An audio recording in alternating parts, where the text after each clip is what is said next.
요즘 테슬라 이야기하면 전기차 말고 다른 이야기가 점점 많이 나오는 것 같아요. 네, 맞아요. 바로 그 사람처럼 생긴 로봇 옵티머스인데요.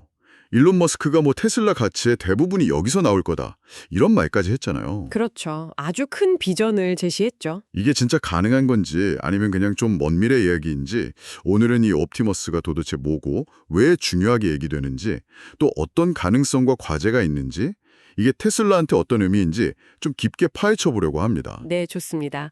핵심은 그거 같아요. 인공지능이 그냥 화면 안에서만 똑똑한 게 아니라 이제 실제 세상, 우리가 발 딛고 사는 이 물리적인 세계에서 직접 뭔가 일을 할 수 있게 된다는 거. 아, 노동을 한다? 네.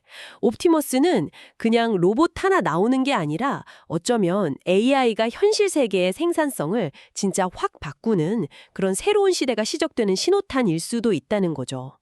오늘 바로 이 부분을 좀 집중적으로 이야기해보면 좋겠습니다. 좋습니다. 근데 옵티머스가 다른 로봇이랑 다른 점이 그 딱 정해진 일만 하는 로봇팔 같은 게 아니라면서요. 사람처럼 이것저것 다 할 수 있는 범용 로봇을 만든다는 거죠. 네, 맞아요. 그게 가장 큰 차이점이죠. 기존 AI는 주로 디지털 데이터 처리하거나 뭐 반응하거나 이랬다면 옵티머스는 진짜 현실 공간을 돌아다니고 물건 짚고 옮기고 뭔가 작업을 직접 하는 거잖아요. 그렇죠. 근데 그게 왜 그렇게 중요할까요? 그냥 로봇 하나 더 나오는 거 아닌가 싶기도 하고. 바로 그 범용성 때문에 그렇습니다. 한번 생각해 보세요. 공장, 물류창고, 뭐 병원, 식당, 아니면 집까지 이미 다 사람 기준으로 만들어진 환경이잖아요. 네, 그렇죠. 사람이 하는 거의 모든 육체 노동을 대체할 가능성이 열리는 거니까요. 아, 그래서 일부러 사람 모양으로 만드는 거군요. 우리가 쓰는 도구나 뭐 건물 구조 같은 거에 바로 적응해서 쓰게요. 효율만 보면 그냥 네모난 상자에 박히단 게 더 나을 수도 있을 것 같은데. 네, 맞습니다. 그 인간형 폼팩터가 중요한 이유가 바로 그거죠. 단순히 뭐 소프트웨어 효율 높이는 걸 넘어서 이 물리적인 노동 생산성 그래프 자체를 아예 새로 그릴 수 있다는 거예요. 와, 생산성 그래프를 새로 그린다. 네. 단순 자동화가 아니라 뭐랄까 예전에 산업혁명 때 기계가 그랬던 것처럼 범용 노동 자동화라는 엄청난 변화의 가능성을 보여주는 거죠. 생산성의 패러다임 자체가 바뀔 수 있다는 겁니다. 그렇군요. 그럼 이 분야 경쟁도 엄청 치열할 것 같은데 테슬라가 여기서 내세울 만한 강점은 뭘까요? 딱 떠오르는 건 역시 그 자율주행, FSD 개발하면서 쌓은 기술들인데요. 네, 정확합니다. 카메라나 센서 데이터 막 실시간으로 합쳐서 세상을 이해하고 판단하고 제어하는 기술, 그리고 이걸 학습시킨 엄청난 실제 주행 데이터랑 컴퓨팅 파워, 이게 있겠죠? 네, 아주 정확하게 보셨어요. 테슬라는 특히 두 가지가 강력한데요. 첫째는 말씀하신 대로 FSD 개발하면서 쌓인 특히 비전 중심의 실세계 AI 기술하고 방대한 데이터죠. 지금도 수백만 대 차들이 계속 현실 데이터를 모으고 있잖아요. 그렇죠. 도로 위를 돌아다니면서. 이걸 로봇 학습에 쓸 수 있다는 건 이건 진짜 엄청난 자산입니다. 둘째는 자체 생산 시설, 기가 팩토리. 이게 완벽한 테스트 장소이자 첫 번째 고객이 되는 거잖아요. 아, 자기들 공장에서 바로 써본다. 네, 만든 로봇을 바로 공정에 넣어보고 문제점 찾고 개선하고 이 과정을 내부에서 엄청 빠르게 돌릴 수 있는 거죠. 이게 소위 말하는 수직 통합의 힘입니다. 칩 설계부터 AI 학습, 로봇 생산, 그리고 실제 적용까지 다 자기들이 하려는 거니까요. 와, 확실히 강력하네요. 근데 경쟁사들도 가만히 있진 않을 텐데요. 현대차가 인수한 보스턴 다이나믹스 아틀라스 보면 막 정프하고 공중제비 돌고 진짜 운동 능력 대단하잖아요. 네, 그건 정말 대단하죠. 그리고 뭐 피겨 AI 같은 스타트업들은 오픈 AI나 BMW 같은 큰 회사들이랑 손잡고 제조 물류 현장 적용 목표로 엄청 빨리 움직이고 있고요. 테슬라가 AI나 데이터는 강해도 로봇 자체의 기계적인 움직임이나 특정 산업 적용은 경쟁사가 더 빠를 수도 있지 않을까요? 충분히 그럴 수 있습니다. 경쟁은 여러 차원에서 벌어질 거예요. 로봇 하드웨어 자체의 뭐랄까 민첩성이나 정교함 경쟁도 있을 거고 AI 소프트웨어의 지능 경쟁도 당연히 치열하겠죠. 네. 또 특정 산업 환경의 로봇을 얼마나 잘 녹여내서 실제 가치를 만들어내느냐, 이것도 엄청 중요할 겁니다. 테슬라가 강점으로 내세우는 그 엔드투엔드 학습 방식 있잖아요. 입력부터 출력까지 한 번에 학습하는 거. 네, 복잡한 중간 단계 없이 센서 입력부터 행동 출력까지 AI가 알아서 배우게 하는 방식. 이게 로봇 제어에서도 잘 통할지가 관건입니다. FSD에서 보여준 것처럼 만약에 방대한 데이터랑 컴퓨팅 파워로 인간이 설계한 규칙보다 더 뛰어난 성능을 낸다면 확실히 우위를 점할 수 있겠죠. 근데 이건 아직 증명이 더 필요합니다. 결국에는 이게 경제성이 문제일 텐데요. 아무리 기술이 좋아도 너무 비싸면 못 쓰니까요. 옵티머스 한 대 들여놓고 운영하는 총 비용, TCO라고 하죠. 이게 사람 쓰는 것보다 얼마나 싸고 효율적이냐, 이게 중요하겠죠. 맞습니다.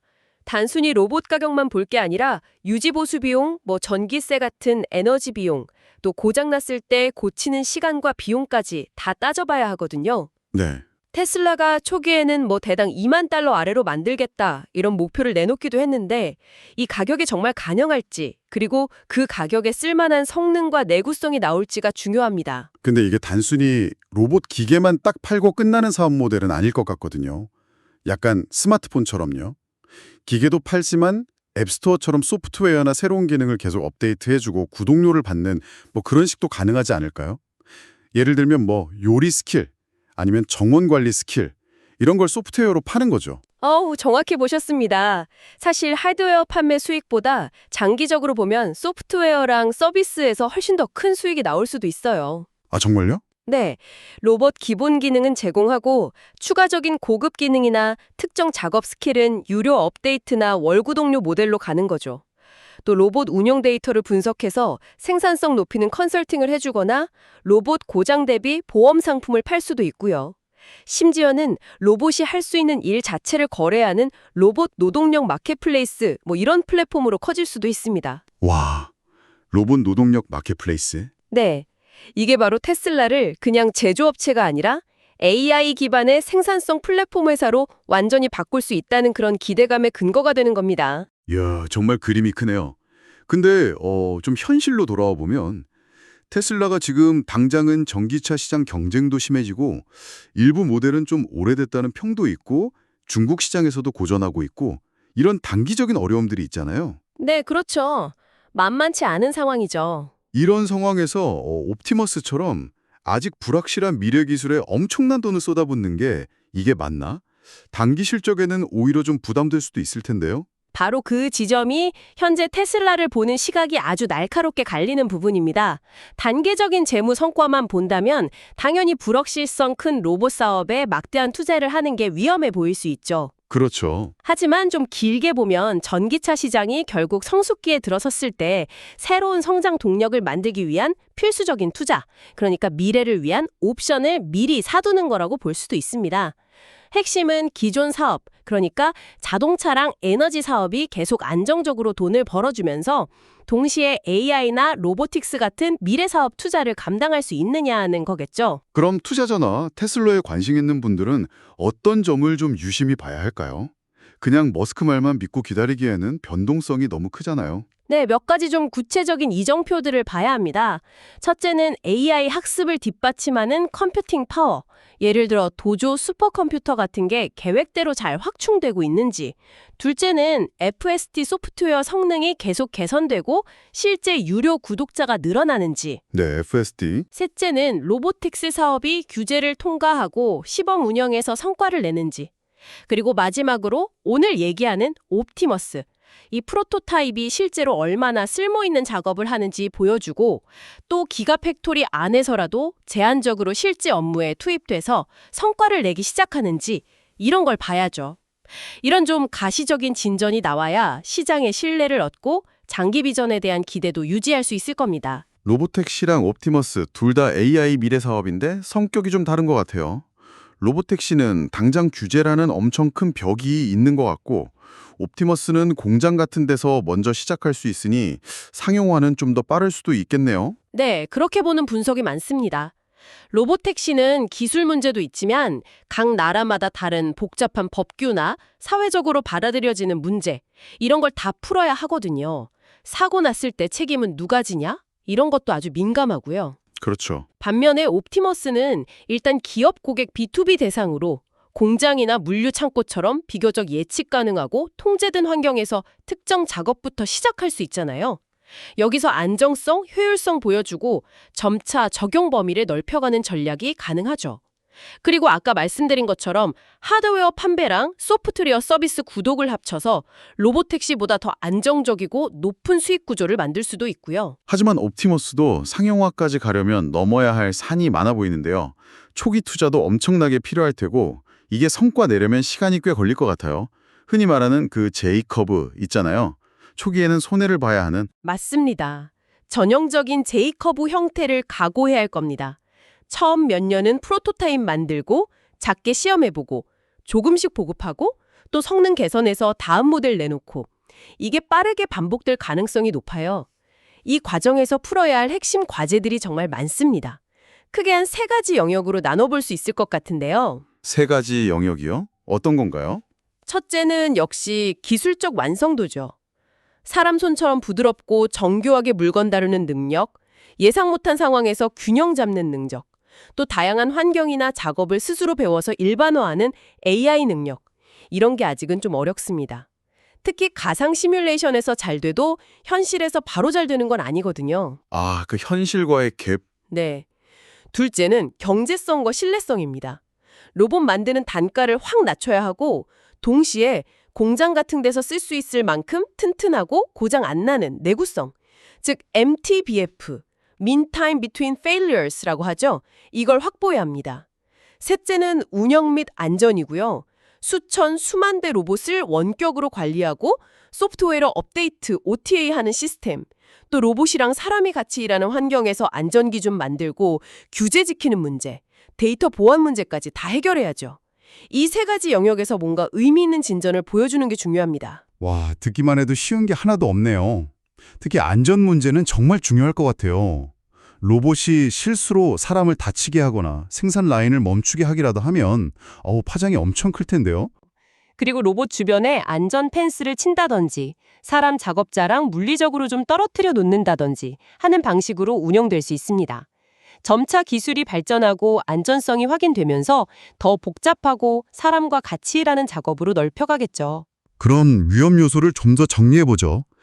기술적인 어려움 말고도 생각보다 도입 비용이나 유지 보수 비용이 비쌀 수도 있고 특정 작업에 특화된 다른 로봇보다 범용 로봇이 오히려 비효율적일 수도 있고 또 만약에 주력인 전기차 사업이 흔들리면 로봇 개발 투자 동력이 약해질 수도 있겠네요. 네, 모두 다 고려해야 할 중요한 리스크들입니다. 특히 그 범용 로봇 전략은 약간 양날의 검일 수 있어요. 모든 걸 다 잘하려고 하다가 뭐 하나 제대로 못하는 결과가 나올 수도 있거든요. 네. 그리고 또 하나, 테슬라 기업 가치에는 이미 이런 미래 기술에 대한 기대감이 꽤 많이 반영되어 있다는 점도 생각해야 합니다. 머스크가 옵티머스가 회사 가치의 80%를 차지할 것이라고 말한 건 현재로서는 좀 장기적인 비전과 잠재력을 강조하는 선언적인 의미로 받아들이는 게 합리적입니다. 아, 80% 발언이 약간 그런 맥락이군요. 그럼 현재 시점에서 옵티머스의 가치를 딱 얼마다 이렇게 평가하는 건 매우 어렵겠네요. 그렇죠. 실제 가치 평가는 이제 구체적인 생산 계획이 나오고 성능 시연이 성공하고 기가팩토리에서 실제로 성공적으로 도입되는 사례가 나오고 비용 절감이나 내구성이 얼마나 좋아지는지 그리고 말씀하신 소프트웨어 구동 모델이 정말 성공하는지 이런 것들이 좀 눈에 보여야 본격적으로 이루어질 겁니다. 지금은 잠재력과 리스크를 같이 보면서 아까 말씀드린 주요 이정표들이 달성되는지를 꾸준히 지켜보는 게 중요합니다. 변동성이 클 수밖에 없는 영역이죠. 자, 오늘 이야기 슬슬 정리해보겠습니다. 테슬라의 휴머노이드 로봇 옵티머스. 분명 테슬라를 그냥 자동차 회사가 아니라 AI와 로보틱스 기반의 범용 생산성 플랫폼 기업으로 확 바꿔놓을 엄청난 잠재력을 가진 카드인 건 분명해 보입니다. 네, 잠재력은 확실히 크죠. FSD 개발 경험, 방대한 데이터, 수직 통합된 생산 능력, 이건 정말 강력한 무기고요. 하지만 기술적인 어려움, 경제성 확보, 안전과 규제 문제처럼 넘어야 할 산도 아주 높습니다. 단기적인 실적 압박 속에서 이 거대한 비전을 어떻게 현실로 만들어갈지 그 과정을 지켜보는 것이 앞으로 테슬라를 이해하는 데 아주 중요한 포인트가 될 것 같습니다. 네, 마지막으로요. 오늘 이야기 들으신 여러분께 좀 재미있는 상상을 해보시라고 질문 하나 드리고 싶습니다. 만약 정말로 합리적인 비용으로 사람처럼 꽤 다양한 일을 해낼 수 있는 휴머노이드 로봇을 내가 마음대로 쓸 수 있다면 어떨까요? 여러분의 일상이나 직장에서 가장 먼저 그 로봇에게 어떤 일을 맡기고 싶으신가요? 오, 흥미로운 질문인데요. 그리고 그 자동화가 가져올 좋은 점들 말고 혹시 우리가 미처 생각하지 못한 어떤 예상치 못한 부작용이나 사회적인 변화는 없을지 한번 상상해 보시는 것도 의미 있을 것 같습니다. 기술의 미래가 우리 삶에 어떻게 다가올지 고민해 보는 좋은 시작점이 될 수 있을 것 같아요.